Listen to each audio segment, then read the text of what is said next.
नमस्कार साथियों, मैं डॉक्टर संदीप वर्मा स्वागत करता हूं आप सभी का आयुर्वेद संजीवनी के इस यूट्यूब चैनल पर। आज का हमारा जो विषय है वो पुरुषों से रिलेटेड है। पुरुषों में जो पौरुष शक्ति की कमी हो जाती है उसके क्या कारण हैं और कैसे इस प्रॉब्लम को परमानेंट ठीक किया जाए, कैसे हम लंबे समय तक अपने स्वास्थ्य को, पौरुष शक्ति को मेंटेन रख पाएँ, उसके लिए ये वीडियो जो है आपके लिए बहुत ज़्यादा हेल्पफुल रहेगा। इसमें अलग अलग पॉइंट्स से हम डिस्कस करेंगे कि किन कारणों से ये प्रॉब्लम आ रही है और कैसे हम इसे परमानेंट ठीक कर सकते हैं। पौरुष शक्ति का अर्थ है कि पुरुषों में संतान पैदा करने की क्षमता और अपने गृहस्थ आश्रम का सही से निर्वाह कर पाना, ये हमारे लिए बहुत ज़्यादा इम्पोर्टेंट है। क्योंकि पौरुष शक्ति अगर अच्छी रहती है तो उसी से फिर मन में अच्छे से उत्साह रहता है, प्रसन्नता रहती है, हमारे ओज का अच्छा निर्माण होता है, हमारे चैलेंजेस को फेस करने की क्षमता अच्छी रहती है, हमारी इम्यूनिटी अच्छी रहती है। तो उस तरीके से बहुत ज़्यादा महत्वपूर्ण है हमारे स्वास्थ्य को अच्छा बनाए रखने के लिए। पौरुष शक्ति के कम होने के अलग अलग कारण हैं, उसमें 5 कारण मैं आपसे डिस्कस करूंगा। सबसे पहला जो कारण है वो है कि लाइफस्टाइल। हमारा लाइफस्टाइल किस तरह का है, दिनचर्या कैसी है, वो एक बहुत बड़ा फैक्टर है। अगर हम रात को देर तक जागते हैं, सुबह देर तक सोते हैं और डेली कोई एक्सरसाइज योग नहीं करते हैं, फास्ट हमारा दिनचर्या हो गई है, बहुत ज़्यादा स्ट्रेसफुल लाइफस्टाइल है, बहुत ज़्यादा उठापटक रहती है, तो उसके कारण से फिर जो है हमारी धातुओं का अच्छे से निर्माण नहीं होता या धातु क्षय हमारे शरीर में होना शुरू हो जाता है, मेटाबॉलिज्म डिस्टर्ब हो जाता है। तो ये प्रॉब्लम जो है वो धीरे धीरे परेशान करना शुरू कर देती है। दूसरा जो कारण है वो है डाइट।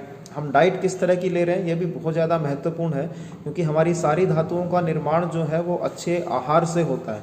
अगर हम जो है गलत खान पान ले रहे हैं, तला हुआ खाना ज़्यादा खाते हैं, होटल का खाना ज़्यादा खाते हैं, ज़्यादा रेडीमेड फूड का सेवन करते हैं, ज़्यादा पिज़्ज़ा, बर्गर, स्पाइसी फूड, चटपटा खाना अगर आप सेवन करते हैं तो उससे फिर हमारी अच्छी क्वालिटी की शुक्र धातु का निर्माण नहीं होता और उससे फिर जो है ये प्रॉब्लम आपको परेशान करना शुरू कर देती है। और पुरुषों में जो है ये जो भी हम इस तरह का आहार पिछले 10-12 सालों से बहुत ज़्यादा सेवन कर रहे हैं, फास्ट फूड, रेडीमेड फूड, चटपटा खाना, तो वो सब हमारे शुक्र का नाश करता है। तो ये आपको बहुत इम्पोर्टेंट बात है, इसको बहुत अच्छे से आपको समझना है। तीसरा जो कारण है वो है एडिक्शंस। अगर हम बहुत ज़्यादा नशों का सेवन करते हैं, कोई अल्कोहल का सेवन ज़्यादा करते हैं, स्मोकिंग का अगर प्रयोग करते हैं या और कोई नशा किसी तरह का कोई ड्रग्स कोई ले रहे हैं या कोई तंबाकू गुटखे का अगर आप सेवन करते हैं, तो उन सब से भी हमारे ओज का क्षय होना शुरू हो जाता है, धातुएं हमारी जो है वो कम होना शुरू हो जाती हैं। तो उससे ये प्रॉब्लम जो है वो धीरे धीरे बहुत ज़्यादा बढ़ जाता है। और नशों के प्रयोग से हमारा नाड़ी संस्थान भी वीक हो जाता है, तो उससे भी फिर नाड़ियाँ हमारी दुर्बल होके और जो है ये पौरुष शक्ति जो है वो धीरे धीरे कम हो जाती है। चौथा जो कारण है वो है अति योग। अगर बहुत ज़्यादा शुक्र धातु का क्षय किया जाएगा या बहुत ज़्यादा हम इन एक्टिविटीज़ में इन्वॉल्व रहेंगे तो उससे भी जो है धातु क्षय की स्थिति डेवलप हो जाती है और फिर धीरे धीरे इम्पोर्टेंसी की तरफ पेशेंट बढ़ना शुरू हो जाते हैं। अच्छी क्वालिटी का शुक्र जो है वो नहीं बन पाता और फिर उसके कारण से संतान पैदा करने की क्षमता जो है वो नहीं होती। और उसी का कारण है कि आज के समय में आप देख रहे हैं बहुत ज़्यादा IVF सेंटर्स खुलते जा रहे हैं। पुरुषों में स्पर्म काउंट कम होने की बहुत बड़ी समस्या बन चुकी है, जिसका कोई विशेष समाधान उन्हें नहीं मिल पा रहा। तो ये भी एक बहुत इंपॉर्टेंट फैक्टर है, अति योग जो है, तो उसको भी समझना है। चौथा पॉइंट है, पांचवा पॉइंट जो है वो ये है कि कोई डिजीज़ के अगर आपको साइड इफ़ेक्ट से भी ये प्रॉब्लम आती है, जैसे डायबिटीज़ की आपको अगर प्रॉब्लम है, कोलेस्ट्रॉल की प्रॉब्लम है या कोई BP की प्रॉब्लम है या मोटापे की प्रॉब्लम है या कोई लीवर की आपको डिजीज़ है, तो उसके कॉम्प्लिकेशन से भी जो है हमारी पौरुष शक्ति जो है वो धीरे धीरे कम होना शुरू हो जाती है। डायबिटीज़ से स्पेशली डायबिटिक न्यूरोपैथी की प्रॉब्लम आप सब जानते हैं, जिससे जो है इम्पोटेंसी या नपुंसकता की प्रॉब्लम जो है वो डेवलप होती है। अगर आपको लंबे समय से डायबिटीज़ है और वो कंट्रोल नहीं हो पा रही या सिर्फ आप एलोपैथिक दवाएं ले रहे हैं, तो उससे भी धीरे धीरे नाड़ी संस्थान वीक हो जाता है। तो ये 5 पॉइंट हैं, इनको समझ के हम इस प्रॉब्लम को दूर करने के लिए काम कर सकते हैं। और इस प्रॉब्लम का स्थायी समाधान अगर हमें करना है तो इन कारणों पर हमें काम करना है। सबसे पहला जो हमें उपाय करना है वो ये है कि लाइफस्टाइल को ठीक करना। अगर हमारा लाइफस्टाइल गलत है तो उसे आप ठीक करें, रात को समय पे सोना शुरू करें, सुबह समय पे उठना शुरू करें, डेली नियम से जो है आप एक्सरसाइज, योग, प्राणायाम, सूर्य नमस्कार, इनका अभ्यास करें। Running is also a very good exercise. Sports activities से आप अपने आप को जोड़ सकते हैं, तो उन सब से भी हमारी धातु अग्नि अच्छी होती है, हमारा पाचन अच्छा होता है, हमारी बॉडी में अच्छे धातुओं का निर्माण होता है। तो ये बहुत अच्छा तरीका है अपने पौरुष शक्ति को अच्छे से लंबे समय तक मेंटेन करने का। दूसरा जो पॉइंट है वो डाइट का है। डाइट में जैसे मैंने आपको बताया कि जो भी हम तला हुआ खाना, स्पाइसी फूड, नमकीन चीज़ें अगर ज़्यादा सेवन कर रहे हैं तो उससे भी हमारी शुक्र धातु का निर्माण कम होता है। तो उसकी बजाय जो है आप अपने खाने में दूध, घी, मक्खन, फल, सब्जियां, सलाद, स्प्राउट्स इनका प्रयोग करें। बादाम, मुनक्का, अखरोट, किशमिश इनका आप अपने डाइट में प्रयोग करना शुरू करें। देसी घी का आप प्रयोग करें, तो उन सब से भी अच्छा वीर्य बनेगा, अच्छी शुक्र धातु का निर्माण होगा, तो पौरुष शक्ति जो है वो हमारी मेंटेन रहेगी। तीसरा जो पॉइंट वो ये है कि नशों का सेवन जो है वो अवॉइड करें। आप नशे अगर आप बहुत ज़्यादा करते हैं तो उन्हें बिल्कुल छोड़ दें, क्योंकि नशे अगर हम करते रहेंगे तो उससे भी हमारी ये प्रॉब्लम जो है वो ठीक नहीं हो पाएगी। तो उसके लिए जो है आप एडिक्शन से दूर रहें, उनको अवॉइड करें, तो उससे भी आप जो है अपना स्वास्थ्य अच्छा मेंटेन कर सकते हैं। अपने आप को जो है दोबारा से आप अपनी हेल्थ को रिकवर कर सकते हैं। अति योग का मैंने आपको बताया, तो वो भी एक बहुत इंपॉर्टेंट बात है। अगर आप किसी भी चीज़ की अति करते हैं तो वो भी एक बहुत बड़ा रीज़न है हमें अलग अलग डिजीज़ को पैदा करने का। अति सर्वथा वर्जेत, ये आप जानते हैं एक श्लोक भी है।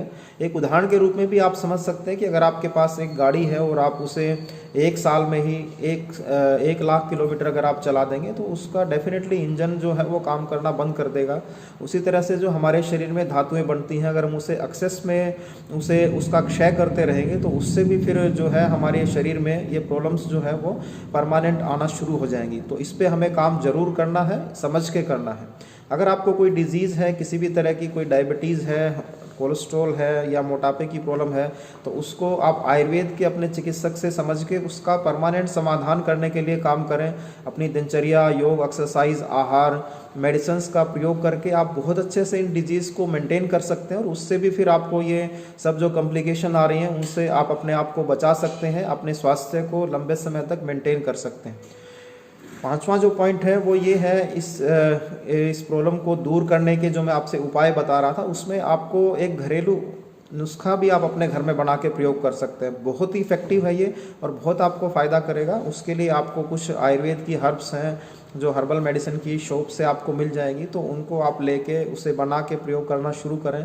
उसके लिए आपको जो है एक तो अश्वगंधा लेना है, आंवले का आप इसमें प्रयोग कर सकते हैं, गोखरू आपको लेना है, सफ़ेद मूसली आपको लेनी है और शतावर लेना है। इन पांचों को बराबर मात्रा में लेके पीस के पाउडर बना लें और इसके बराबर मात्रा में आप मिश्री पीस के मिला लीजिए और उसे जो है आधा से 1 चम्मच तक सुबह शाम घी में मिक्स करके आप उसे खाएं और ऊपर से 1 गिलास आप दूध का सेवन करें।